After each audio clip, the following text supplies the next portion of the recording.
नमस्कार दोस्तों। Principle of micro economics के सेकंड वीडियो में आज का टॉपिक है कॉन्सेप्ट ऑफ डिमांड।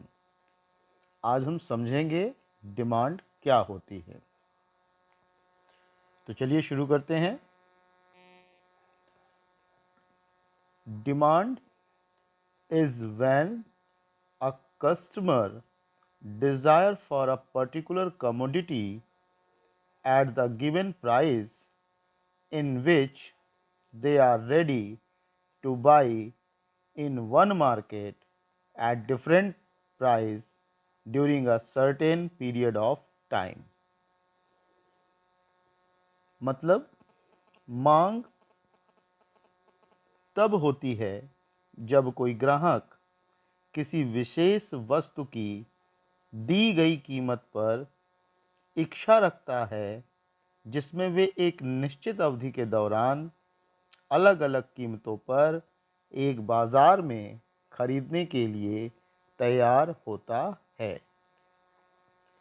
इसको और सरल शब्दों में समझने के लिए हम कह सकते हैं कि जो मार्केट होता है, मार्केट में जो प्रोडक्ट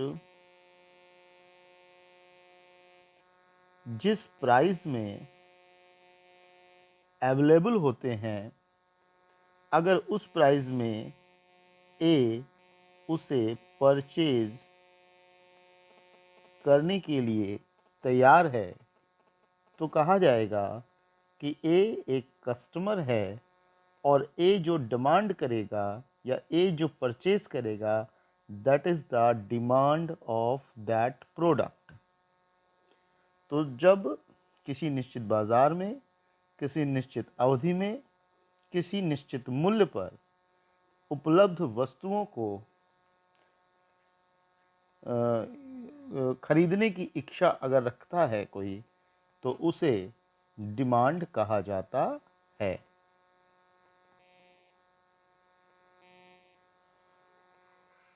इसके बाद जो बहुत इम्पोर्टेंट क्वेश्चन है वो ये है कि what is the law of demand.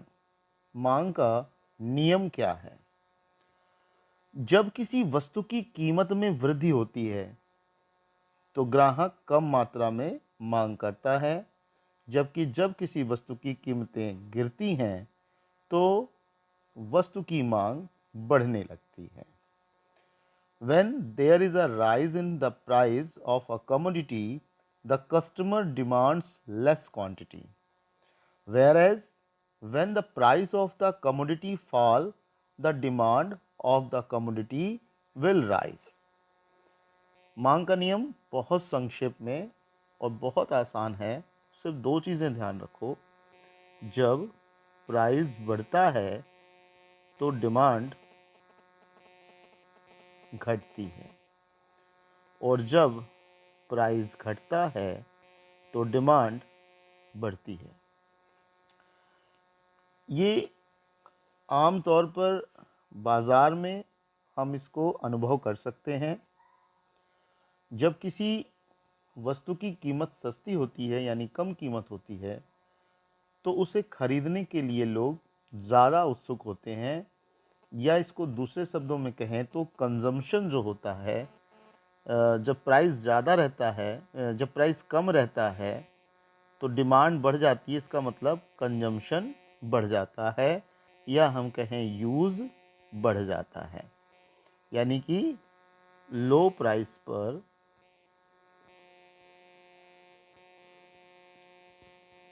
जो डिमांड होती है वो आपकी जो है ज़्यादा होती है। क्यों? क्योंकि जो कंजम्पशन होता है वो ज़्यादा होता है, या हम कह लें जो यूज़ होता है वो ज़्यादा होता है। यहाँ पर कंजम्पशन और यूज़ दो शब्द इसलिए यूज किए हैं क्योंकि जो कंज्यूमेबल प्रोडक्ट्स होते हैं उनके लिए कंजम्पशन शब्द यूज किया है और जो ड्यूरेबल प्रोडक्ट्स होते हैं उनके लिए यूज़ शब्द प्रयोग किया है। जैसे अगर बाज़ार में दाल की कीमतें एकाएक बढ़ जाती हैं तो औसत आमदनी का व्यक्ति दाल के कंजम्पशन को कम कर देता है, प्रयोग को कम कर देता है, क्योंकि उसे अपनी जो भी आवश्यकताएं हैं अपनी सीमित आय में उन्हें पूरा करना होता है। और इसी कारण बाज़ार में एक बैलेंस बना रहता है। नहीं तो जब कम चीज़ें आएंगी और उनका मूल्य ज़्यादा होगा और सब लोग ज़्यादा मूल्य पे ख़रीदना चाहेंगे तो बाज़ार में मारा मारी मच जाएगी, लूट मच जाएगी और लॉ ऑफ डिमांड जो है वो ऐसी विषम परिस्थितियों को डील करने में सबसे इम्पोर्टेंट रोल प्ले करता है। तो मांग का नियम बहुत आसान है कि जब प्राइस बढ़ता है तो डिमांड घट जाती है और जब प्राइस घटता है तो डिमांड बढ़ जाती है। अगला क्वेश्चन है, what are the elements of demand? मांग के तत्व क्या हैं? Elements of demand. तो essential elements of demand are quality,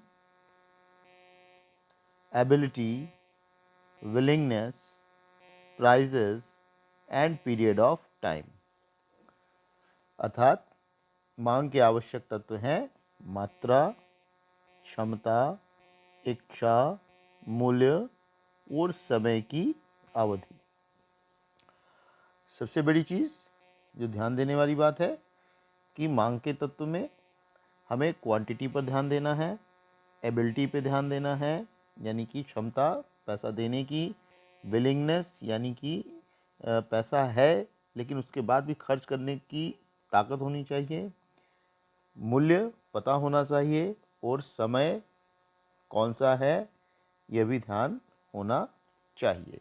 इतनी चीज़ें हैं जो मांग के तत्व होते हैं। इसके बाद ये अगर पूछा जाए कि what are the 5 determinants of demand, तो डिमांड के 5 निर्धारक तत्व कौन कौन से हैं, तो इनमें अगर हम बात करेंगे तो सबसे पहले आता है प्राइस, फिर उसके बाद जो हमने क्षमता पढ़ा था वो हो गया बायर इनकम, फिर उसके बाद रिलेटेड गुड्स की प्राइस भी एक इम्पॉर्टेंट फैक्टर प्ले करती है और कंज्यूमर का टेस्ट और any consumer expectation of further supply and price. मतलब क्या हुआ, वो कौन कौन सी चीज़ें हैं जो मांग को निर्धारण करने में बहुत इम्पॉर्टेंट रोल प्ले करती हैं, यानी कि वो कौन सी 5 चीज़ें हैं जिनके कारण डिमांड या तो बढ़ेगी या तो घटेगी या उनमें कोई परिवर्तन होगा। तो उन 5 तत्वों में सबसे पहली चीज़ तो हो गया प्राइस, कीमत पता होनी चाहिए।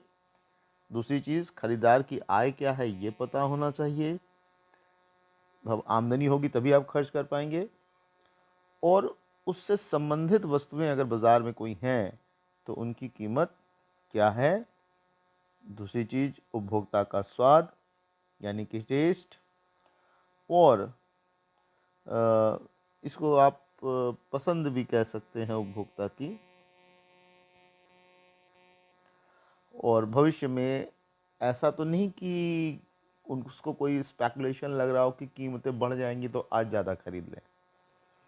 तो ये 5 चीज़ें जो हैं ये 5 डिटर्मिनेंट्स ऑफ डिमांड कहलाते हैं।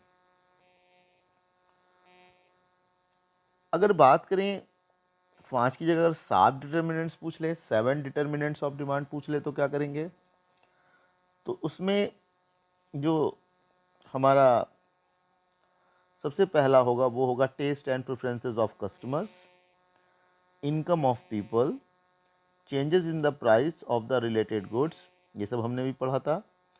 The number of consumer in the market, कितने लोग हैं, कितने खरीदने वाले हैं। Change in propensity to consume, खर्च उपभोग करने की जो प्रोपेंसिटी है वो कितना जो है जल्दी चेंज हो जाता है। और consumers expectation with regard to future prices और इनकम का डिस्ट्रीब्यूशन। ये 7 चीज़ें हैं जो कि 7 डिटर्मिनेंट्स ऑफ डिमांड में शामिल की जाती हैं। हिंदी में अगर बात करें तो सबसे पहला उपभोक्ताओं की पसंद, लोगों की आमदनी,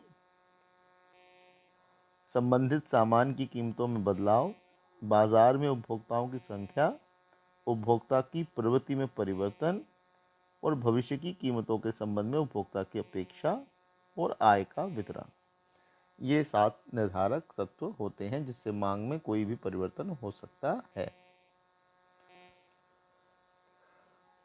अब अगर क्वेश्चन है व्हाट इज डिमांड, एक्सप्लेन, मांग क्या है समझाइए। Demand is the quantity of consumers who are willing and able to buy products at various prices during a given period of time. मांग उन उपभोक्ताओं की मात्रा है जो एक निश्चित अवधि के दौरान विभिन्न कीमतों पर उत्पाद खरीदने के इच्छुक और सक्षम होते हैं। किसी भी वस्तु की मांग का तात्पर्य उपभोक्ताओं की वस्तु को प्राप्त करने की इच्छा, उसके लिए भुगतान करने की इच्छा और क्षमता से है। यानी कि demand for any commodity implies the consumers desires to acquire the good, the willingness and ability to पे।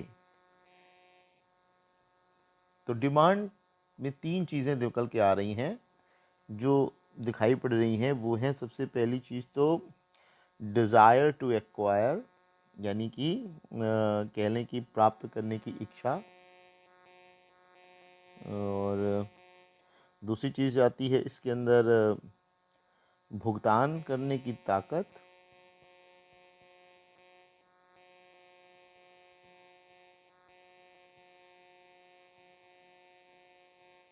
और उसके बाद आती है क्षमता।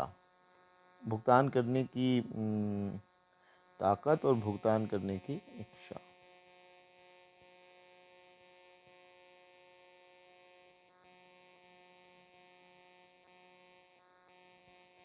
ये इतनी चीज़ें इसके अंतर्गत शामिल होती हैं।